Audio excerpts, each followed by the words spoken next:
Hello, all you hardcores out there. How are you doing? Russ here from Poker's Corner, the biggest gob in sport. I say the things on here that nobody dare say. Big shout out to our sponsors, Spartan Demolition, Human Nutrients. The Human Nutrients link is pinned in the comment section. If you get bored of me talking boxing, jump onto Poker's International YouTube. Give us a subscribe on there and leave a comment. Today we're joined by Richard from Rotherham. How you doing, Richard?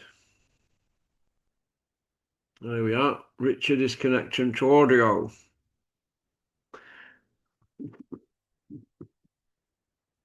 Hey there, mate. How are you? You all right? Screen's frozen. Morning, mate. Yeah, you? All right, mate. Is it cold up there? You there, mate? No, it's just comfortable. Okay. Yeah. We'll Can get straight you hear in me? then. We'll get straight and see if we can do a 40-minute. Right. Fabio Wardley. What did you make of it all, and who did you bet on? Well, I bet on Joe Parker, but I did want Wardley to win. So it was like a bit of a double-edged sword, really. I thought Parker would do him, and he probably should have really when you look back. But yeah, I'm glad Wardley won for reasons we said before. You know, it's a bit of a cliche, but it's a proper Rocky story, isn't it? So if he can do something and do well at it, game, it's great. Yeah. He comes across as a nice kid, doesn't he, Wardley? Yeah, they both do, don't they? Like I said, Yeah. I like Parker as well, so it was difficult to choose between them really. But Wardley's British, proper British. So yeah, I wanted Wardley to win. I didn't really think he could do it. I didn't really give him much of a chance, but especially on his last performance. But he was really good, wasn't he? I mean, he Yeah. wasn't. There wasn't absolutely totally outboxed. He looked like he'd improved since that last fight, to be honest. Do you know what I like about Wardley? Right. He's willing to try different things, and he tends to question himself sometimes at ring. He changes it up all the time, and he listens to instructions. And I think you've got a kid there that I'm not saying he's going to beat Usyk, but I'm saying he's probably best of our lot now. What do you think? I'm not sure he's best for a lot. But saying that, he gets better and better and better. So, before the other night, I'd have said team put him in sort of top three or four at British. I'd have thought, well, he'd been struggling. I'd probably not agreed. But after that performance, you've got to you've got to give that performance because, like I say, he wasn't totally outboxed all that fight. He had his successes and he won some rounds. I probably had Parker 2 rounds up. What about you? Uh, you could make a case for Parker winning fight, but it's a 12-round fight, isn't it? Right. And I said Yeah. before, as you know, that I don't think Parker's CV is as good as what people are making out. His last 6 wins, because he was done and dusted after Joe Joyce ran over him. Now, if Joe Joyce is getting to you, Dylan White were getting to him years ago. Derek were getting to him. I was thinking somebody like Wardley with 72 rounds under his belt before the fight. He's now done 83, obviously. I thought he was just too fresh, and I thought Parker wouldn't be able to be on point for the full fight. And when you've got somebody throwing 41 punches in that last scenario in that last round before it got stopped, and you're only firing back a couple of punches, and one of them just brushed Wardley, I think you're going to run the risk of getting it stopped. You, I don't think it was a bad stoppage. He never complained, did he? Complain. I think that what you're saying about Parker being caught before, I think if you listen to run up before fight, they were both saying that they thought it was going to be a bit of back and forth. So I don't think Parker were under any illusion that he weren't going to get caught at some point during the round because he is like stubborn, he is determined, he just keeps coming back and he throws a lot of punches and he don't worry too much about what's coming back. Although in that fight. He had better distance control, Wardley, than his past fights. He was doing a lot more feinting. They were in and out. He still got caught, but he improved. So I don't even think that Parker thought he weren't going to get caught. And at the end of the day, unless you're somebody like, Usyk, who else doesn't get caught, mate? Who else don't get caught? Well, yeah, I suppose, yeah. Where does Parker go now? And where does Wardley go? Well, I'd like to see Wardley fight Usyk only if he's desperate for it. I don't think he's got the tools to beat Usyk. If he's desperate for that fight, good luck to him, and we'll all be cheering him on. Yeah. But I'd like to see. I don't want to see belts fragmented, but it's inevitable that they will get fragmented. And if he can pick up a world title and put it on, and put that cherry on top of that story, that would be unbelievable. That would be a proper, again, to use a cliche, that would be proper Cinderella man stuff. Not that he's come from poverty. I think he's just come from a normal background, but. Yeah, that would be a movie script, wouldn't it? If he can just pick Yeah. up a version of a world title, that'd be great. What about the Rhino in with Wardley? Well, that performance the other night, that performance from both of them, I think Wardley demolishing within 2 to 3 rounds. Yeah. He's not going. He's not going to old man Wardley. Wardley's not going to. He's not going to be troubled by anything that Dave's got to throw at him, and he'll just run through him. As sad as that is, I think that for me is a fact. I'd love to get even money on that fight, and I'd only be betting on one bloke, and it wouldn't be Dave. No, I don't think I'd bet on Dave against Wardley. But Eddie says Dave's stock's risen, even though he didn't win a clear round, but his stock's risen. Is that boxing in 2025 now? Well, I think what he's talking about is ticket sales. He's seen what he did at Sheffield, and he thinks he can have another pop at that. The Matchroom won't have made millions and millions out of that event, but they'll have made enough money to make it worthwhile.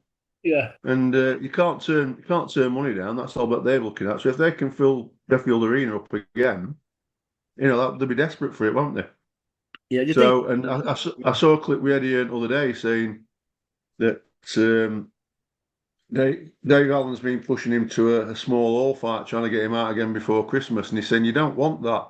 You know what I mean? You don't need to go back to that because you can fill that arena out again. So I think Eddie's absolutely crapping himself. Dave will think he's taking a fight in December for a 3,000 seater venue, not train for it, fall back into the same thing, then either lose a close fight or get stopped by somebody he shouldn't get stopped with, and then that arena fight's gone out the window. He needs to move with that. What Eddie's thinking, he needs to move with that momentum and then sell another one out, and then he can look at doing what he wants to do after that. Well, I personally think Dave just wants to get a win on belt so that he can be in the talk then to fight for a British title because you can't go for a British after a loss, you see. No, but what he could do, Russ, he could have that arena fight, win or lose, and if he loses, he can then have another couple of. His stock won't be as high, but he'll still be in a conversation about British level fighters, and then he can have a couple of small all fights and then come back for a British title fight after that because he's not. Although he's had a lot of hammer from an age point of view, he's not old for an heavyweight, but he's had far too much punishment. But if he just had one win off at back of that next arena fight, he could be back in mix for a British. So I think that's what Eddie's thinking. Well, they said he was stronger, faster, quicker than a speeding bullet, shape of his life, but he looked to me like his belly was hanging over his shorts and he was only £6 lighter than when he fought Big Elmer in rematch. So £6, a man that size, I don't think he was in shape of his life, me. I think he just got his cock out front penthouse and took a piss on boxing fans. That's what I think. Look, listen, he is at a level. So, it's good to see him earning some money out of the game. If you can finally earn some proper money out of the game, it's good to see that. But we shouldn't get carried away by fishy fights, should we? And we shouldn't get carried away by we certainly shouldn't get carried away by his performance the other night. He got well beaten. We can't, just because fans are going crackers and they had a good night, it can't take away from the fact that he got beaten up. Do you think So every that time this he Mr. steps up Humble to that act's sort of wearing a bit level, thin now, Richard? well, it is what it is. You have to see through that sort of thing. It is what it is. So at any time over the past 4, 5, 6 years, because he got a lot of hammer and he got used really to a large extent. He had Yeah, all fight knocked out of him a long, long time ago. Yeah, a long, long time ago. So you can't and you can't judge just everything by those two fishy fights. It was the perfect storm for Dave Allen how that happened. It would never if that opportunity hadn't have come up, we would have been still talking about Dave. Is he ever going to fight again? Is he going back with Dennis again or not? yeah, Is he doing these 4 rounders with nobodies and just keeping his fighters? It was just the perfect storm for him, and it's worked out for him from a financial point of view. It seems to have worked out for him. So good luck. Get another arena fight if you want one. I won't be going to watch it, but I'll probably tune in. And if you can get a good paid hour, good luck to you. And then see what you can do on British scene. But you know, Dave Allen, Dave Allen's best 8 or 9 years ago was all right. It was British level then, and that's before he had it knocked out of him. And we've talked about this over years. I was looking at some old messages from you and me on my phone, and then I looked at emails from ages ago. I can't believe how long we've been doing this. yeah, It's going on for 7 years. yeah, That's unbelievable, isn't it? yeah. Oh, yeah. So, even then, he were done, and he'd had fight knocked out of him. We've talked about it before, mate. He's had some lumps knocked out of him. We don't Yeah, have to go through all opponents again. He's had some lumps knocked out of him.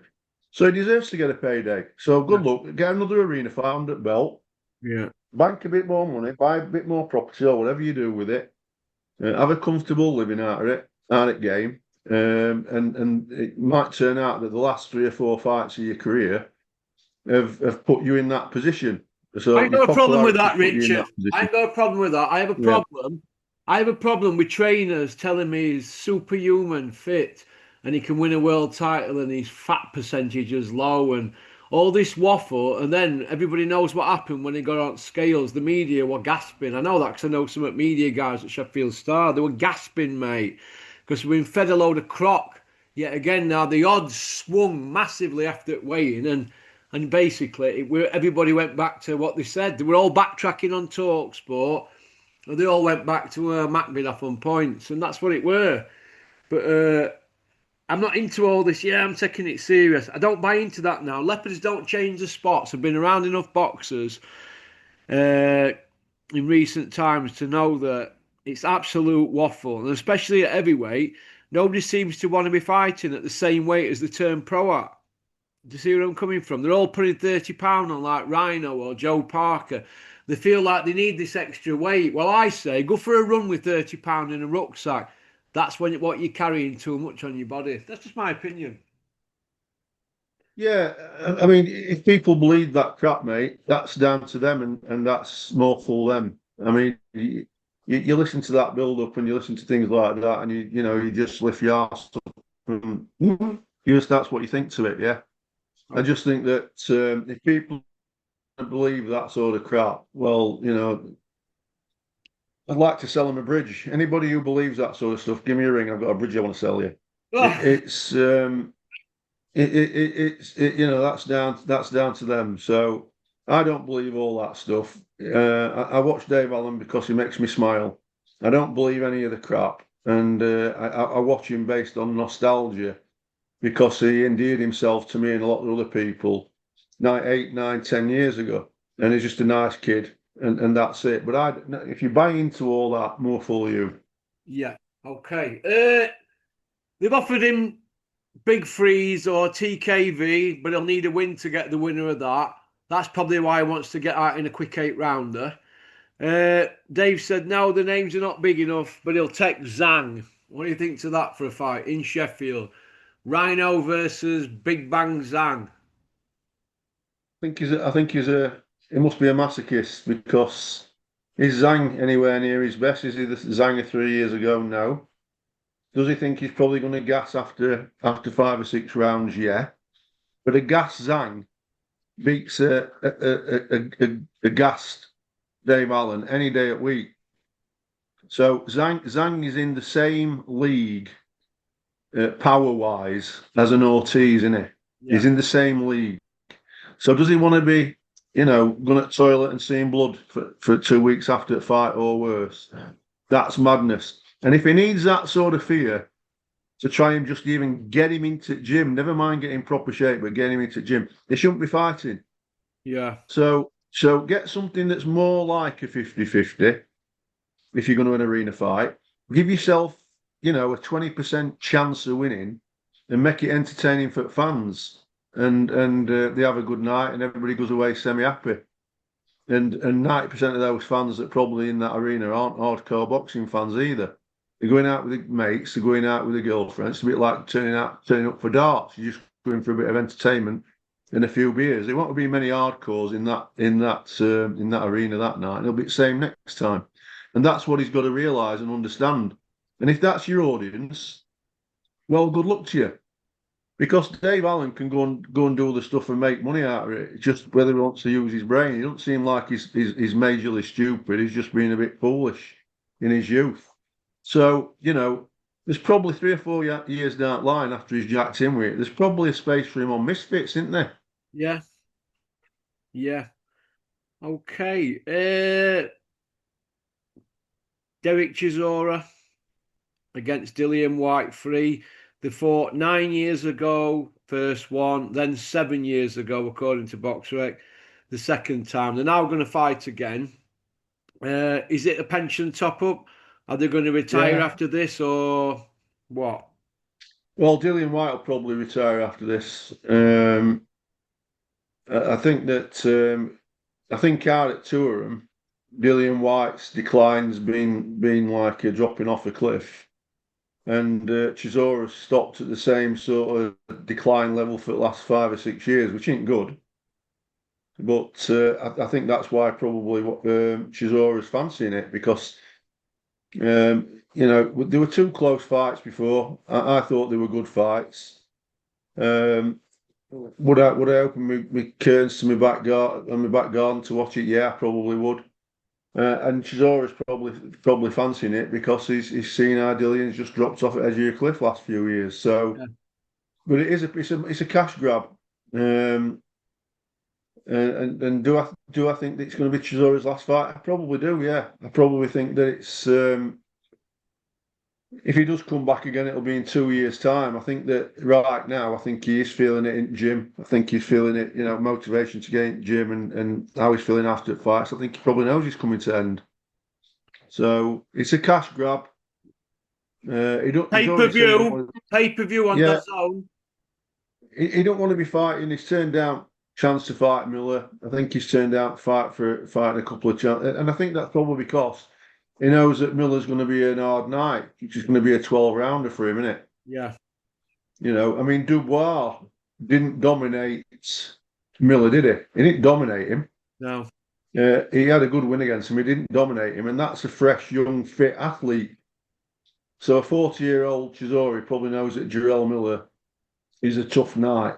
He's that big and he's that overweight. His punch resistance is quite good, isn't it? Yeah. So it's going to be a long night, mate, if he fights him. So yeah, I think he's going to always go for Dillian White, isn't he? There's a story behind it, isn't there? Yeah. Oh, well, what a story! What, that they're both shot to death and both greedy and both abusing boxing fans. That's the only story I'm seeing at the moment. Dillian White can't string a sentence together. Neither can Derek. They can't even string a 5-punch combo together. But yet they're going to be flipping tables, spitting water, throwing obscenities about, and have it fenced between them and security, and it's all going to be a load of knackers. That's what we're going to have to put up for the next 2 months. What do you think? Yeah, and that's what I mean by a story. That's a narrative they'll sell fight on. So when she's always looking at how he can max out his last fight, and how Dillian can max out probably his last fight, they know that they can. There's an element they can sell it to, and it'll just be exactly like you said. It'll all be sort of like Bad Blood. Like you said, they'll be flipping tables, security will be in between them. There'll be all sorts said. And after the fight's done, it'll be all arms around each other, and they'll both go off with a few million more in bank. That'll be it. Yeah. Don Charles has piped up. He says that Team Dubois sacked him. Yeah. Well, I think we all knew that anyway, didn't we? Yeah, yeah. He's probably so Don's probably been paid now, hasn't he? So he'll be able to be a bit more free with what he says. Yeah. And he's probably looked back on it now, thinking, he's a bit. He'll have a bad taste in his mouth, and he probably thinks in his mind, and he's probably half right, really, that he did bring Dubois on, and he probably did. In regards to, he probably just freshened him up, give him something else to think about, which is all right in itself, really. But he probably thought he were in it for a long ride, mate. Going to earn some real money out of it. It's not turned out that way, has it? No, no. Uh, Tyson Fury's piped up. He's retired now. Did you see it on Talk Sport? I didn't see it on Talk Sport, but I saw it on another. I saw it on YouTube something, but it wasn't on Talk Sport. He's probably said he's retired again because Usyk's come out and said, well, he's not bothered whether he fights him or not. Yeah. So Tyson's probably thought, well, there's 2 fights available for him to earn real money. So he's not. He'll sell a stadium out wherever he goes, Tyson, in the UK. But the money he'll get for that will be absolutely, to you and me, phenomenal. But compared to a Usyk and or an AJ fight, it's not. They're the 2 massive money fights, 50 million plus. Which he's at a time in his life where he's probably not even bothered about getting out of bed for less than X amount of money. So it's easy for him to come and say he's retired again when Usyk's come out and said, I don't, whether I fight you or not, I don't care. And he probably doesn't. He's beat him twice. Usyk's got nothing to prove, has he? So anybody who should be chomping at the bit for that, if he's really got any sense of, I want half a chance to put it right, it'll be Fury. But Usyk holds all cards there, so it's easy for him to say I'm retired again, isn't it? We've heard it all before, haven't we?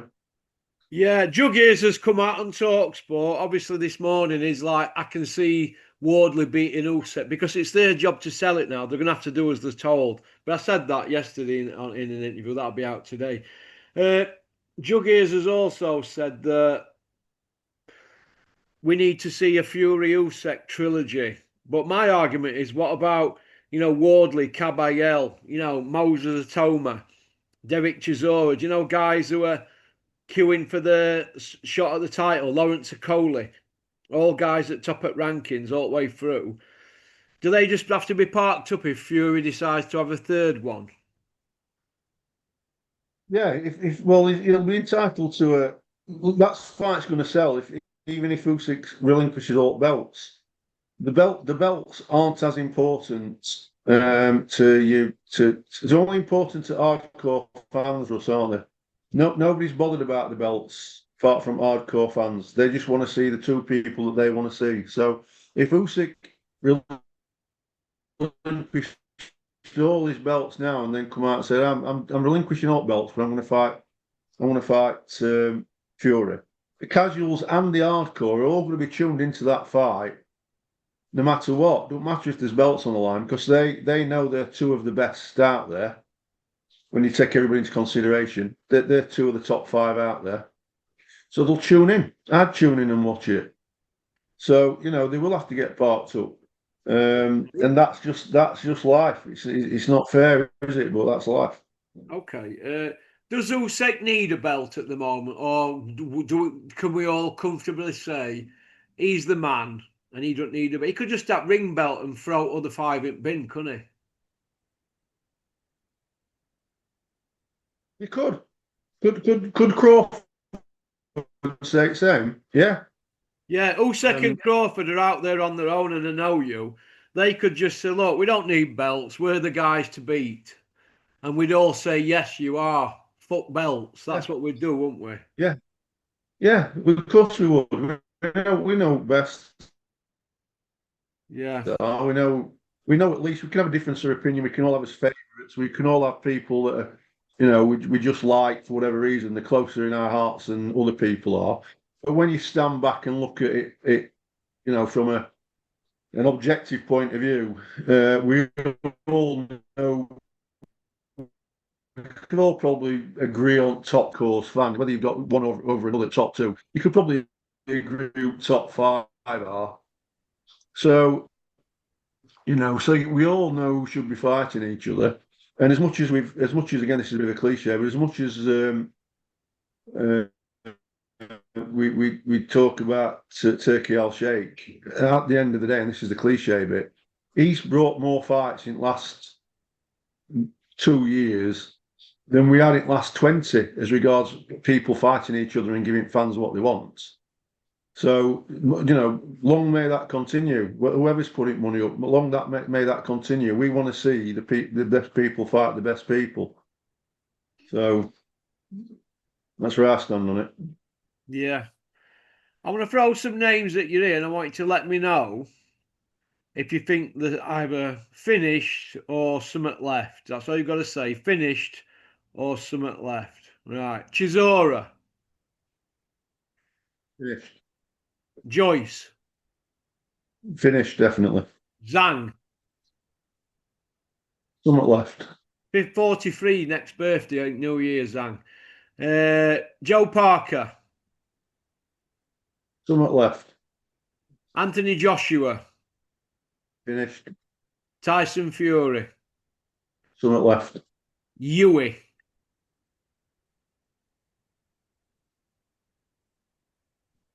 Somewhat left. Rhino. Finished. Wilder. Finished. Luis Ortiz. Finished. Otto Wallin. Finished, definitely. Well, them 12 are hanging around like a bad smell still. But the ones that are not finished are telling us, Shane Fury's telling us Tyson Fury's dropped down a couple of levels because of his age. Father Time waits for no man. And he's now at the same level as Usyk now that he's dropped down. And I've watched the Usyk fight against my brother and it was a draw. That's what Big Shane said about the first one. Big Shane on the scene on IFL. They're going to say that, but his brother, isn't he? But if you remember at the beginning, Big Shane said he thought that Usyk won, didn't he? But now he's watched it back over 4 hours. It was a draw. What do you think? Well, you know what I think. I think it were. I could have made an argument for it being a draw. Yeah. So you've asked me that question before. Even with the knockdown. I am a bit biased because yeah, I'm a bit biased because I'm a Fury fanboy to an extent, and I'm also a Usyk fanboy. But Okay. it's only opinions. Yeah. It's only opinions. I'm not. I don't want Big Shane on my back, but he's going to say that because it's his brother. And if I were his brother, I'd probably say the same thing, wouldn't I? And you've got a bias that's because of your brother or your pal, and you've got an unconscious bias as well, where you sometimes don't really understand that you're doing it. Yeah. Okay. Eddie. Eddie's best show of 2025, the only one that he's put on his own, without help from Turkey, Bricktop, or the rest of them, Ben Shalom, Adrian Mole, is the Boots Ennis fight. 33-1 on, and he won in the first round very quickly. That's Eddie's solo show for the year. Are they now agents now, Matchroom? Because it looks to me like they're trying to sell Matchroom, and they're not investing in the fighters. They didn't put a good purse bid in for Dalton Smith. He's got to get on his bike now after putting all them hard years in and them saying they're backing him. He's now on the road in a 50-50 fight.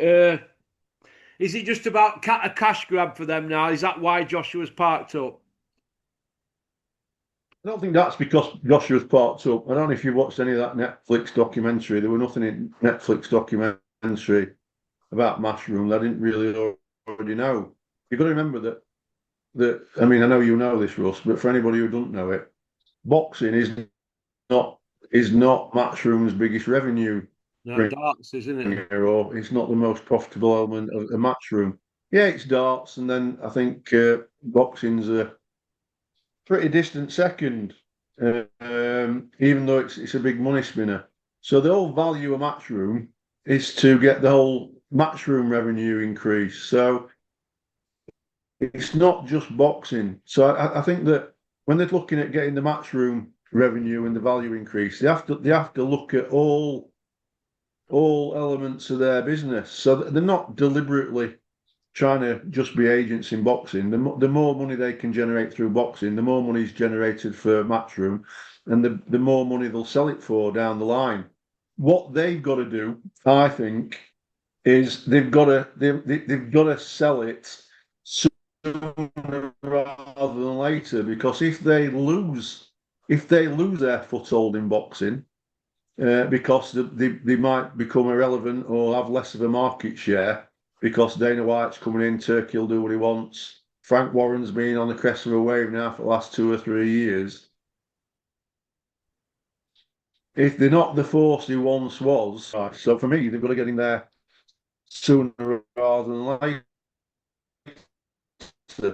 Yeah. But if you're already worth hundreds of millions already, does it really matter if you've got another few 100 million? Maybe to them it does, but I'm not sure. But I don't think they're driven by. I don't think they've got any interest in parking anybody else up. If anything, they're probably desperate to get Blackett Mix as being the biggest promoters out there. And for a period of 4 or 5, 6 years before Frank bounced back with Tyson, they were, weren't they? Yeah. Okay. Crusher Ben. Eubank. 2 week away till fight week. The card reads all right. Obviously, I know Ben Shalom's promoting it. Mikey Talon, Joe G's guy against Feason Shahid. Richard Rackporte, Tommy Welsh. Sam Gilly, Ismail Davis. Jack Castro, Echo Ekuzman. Adam Azine, Zar Abdullah. Chris Eubank, Conor Ben. It's not a bad little show, that, is it? There's only 6 fights on there. So, they're not sharing Lolly out that much. But I don't think that's a bad show, do you? No, I think it's a good card. It's a good card. I am actually looking forward to seeing it rematch because I did enjoy it first fight, and I think you've got to take that fight for what it is. It's two people having a scrap, and again, if they're having it in the street in front of your house, would you go and have a look? Of course you would, even though they're at different weights. They generally dislike each other, and it were a good scrap. That's what it was. It was a scrap. It weren't a match for boxing purists, were it? It is what it is. So I'll watch it again. I'll be interested in it. And that rest of cards are more interesting from a point of view is that they sound like good matchups. Yeah. So it'll be interesting. I think it's a good card. Okay. The Saudi money. Have a look. We'll finish off on this then. The Saudi money, has it dried up? Or are they just nipping the belts in a bit and just trying to get them all in line and not be daft? Because I'm hearing Callum Smith not demanded. He asked for 5 million to fight Benavidez. And I know he's had bigger paydays than that in the past, but is he more or less saying he don't want the Benavidez fight, Callum Smith, because they turned around and point blank said no? So what do you think? Is the money not there now? No, the money will be there for the next 200 years, mate. It's not money's not the issue. I think what you've got to think about is, are there any more super fights to be made right now? Because that has got them all out of the way. Super fights might be a bit over the top, but the fights that weren't getting made for 2 or 3 years before he came in have all been made, haven't they? Yeah. So who is the left? So what you've got to see is really a fight that's going to turn them on. So I think if there's a fight out there that's going to generate that interest, and traditionally the promoters couldn't make it happen because they wanted to protect the fighters. If one of them fights comes along, Turkey Al Sheikh will make it happen if he wants to make it happen. But I think he's not just going to throw money at a fight that people are just mildly interested in. And like I say, he's got most of the fights out of the way. I mean, who is the really now that should have fought? They should have fought each other for the last 2 or 3 years, and it hasn't happened. I can't think of 2 people. Can you? Joshua Fury's never happened. Joshua Wilder never happened. Yeah, but that Wilder were before Turkey came in, Yeah. and Wilder already slipped. You're right on. You're right on Fury and Joshua, but that still might happen. So, and timing weren't, they both lost from them, because I think if things had have happened differently regarding Usyk and Tyson, and Joshua hadn't lost, they probably would have fought each other by now. But Joshua's taking a massive step back, and that's lost its appeal a little bit, because he's no longer a champion. He looks like he's a spent force. But other than so, just that one example, then can you name three other fights where they should have fought each other and you'd bill them as almost super fights? I can't think of one. No. He's done them all. Yeah. Mm. Maybe he might have worked them all out and said, you know what, this lot are not for me. I'm not going to be throwing money at them. They've all got greedy. I think he's waiting for somebody to come to the top, and when somebody can't make it because, like I say, they want to protect him, or they want too much money from one side and they can't work it out. That's when he'll step in. Oh. He's not, just like you say, he's just not going to offer Callum Smith Okay. 5 million just for let's see what happens. Go on. Eddie's UK stable: Anthony Joshua, Crusher Ben, Big Elmer, Lazy Rhino, and Ben Whittaker. Is Eddie rocking it at the moment, or is he on back foot in UK? Yeah, he's on back foot in UK. He's got a. I'm sure they're working on it. The difficulty they've got, though, mate, who are the next stars coming through, because that's going to be the difficulty for everybody. There's only Atoma, who looks like somebody we can get really excited about for people coming through. So, how many superstars in boxing have you got now? Inu, Atoma, Usyk, Crawford. Are there any more than them four? Not really. Not really. Well, we've had a man. And out of them four, and out of those four, there's only one that we would say is coming through, which is Atoma. So who's left to come through? So they've got to dive on the next big thing. But where is the next big thing, mate? Okay. We might be hanging on now, like we did in Tyson era, or start at Tyson era, where they only like big super fights from late 80s, 89 to 93. They were all featuring Mike Tyson, weren't they? Yeah. And that might be what it's like for Atoma for the next 3 or 4 years. We might just be waiting for when he fights. Yeah. Okay. Well, listen, thanks for coming on, Richard. Nice to have a catch up. I hope you're well. Yeah, I'm not bad, mate. Hope you're well, so we'll catch up. All right, we'll speak soon off for you. Yeah, okay, mate. Thanks. See you later, bud. Bye-bye. Take care. That was Richard from Rotherham. Women love him, men want to be him. That's about it, really. I hope you've all enjoyed the video.